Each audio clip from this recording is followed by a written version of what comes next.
Pourquoi j'ai fait du CrossFit au tout début? C'est parce que à la suite de mon accident, quelques années après, un ami acupuncteur m'a dit: «Tu sais, t'inquiète pas, ça va revenir.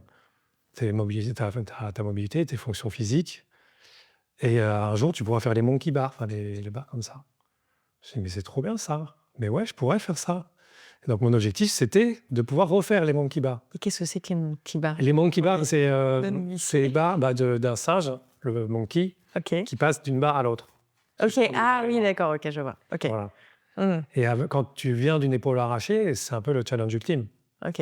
Mmh. Mais moi, challenge, je me parle de challenge, ça y est, quoi, c'est parti. Donc c'était ça qui m'a mis au CrossFit, en fait. Et quand j'ai pu refaire mes monkey bars, j'étais super content. Et donc j'ai fait des courses d'obstacles. C'est aussi pour ça, du coup, je me suis formé en tant que coach sportif pour pouvoir enseigner le CrossFit en salle. J'en suis venu à la mobilité parce que justement, il y avait une possibilité d'un cours qui m'a dit: «Tiens, ça pourrait t'intéresser, c'est très global. Essaye de voir ce cours-là. Et en plus, le prof va partir, peut-être tu pourrais reprendre». Et là, ça a fait l'étincelle. La mobilité, c'est devenu, au sens large, c'est devenu le sens l'ultime pour moi du sport. Donc la mobilité au sens large.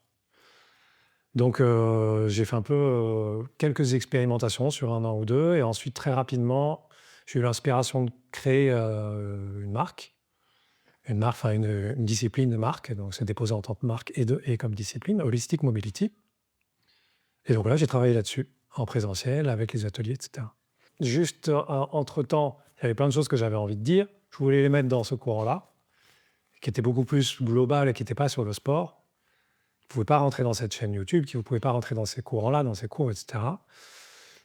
Et donc, j'ai créé Holismo, qui englobe Holistic Mobility pour le mouvement, et qui va pouvoir englober les accompagnements de coaching, qui va pouvoir englober la spiritualité, la philosophie de vie et toutes ces choses-là que je porte depuis tellement de temps, en fait.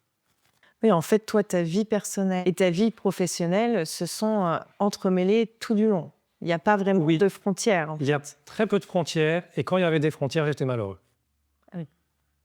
Quand il y avait des frontières, typiquement quand je travaillais dans l'administration au conservatoire, j'étais malheureux parce que ah oui, mais c'est proche de la musique, et cetera. Non, c'est pas de la musique.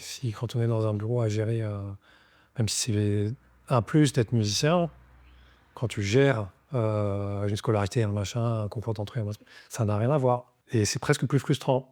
En plus de voir des musiciens extraordinaires sous les yeux. Alors j'allais à tous leurs concerts, toutes leurs auditions. Mais voilà, donc effectivement, non, ça a toujours été très lié. Très, très lié. C'est comme ça que ça a plus de sens pour moi, en tout cas.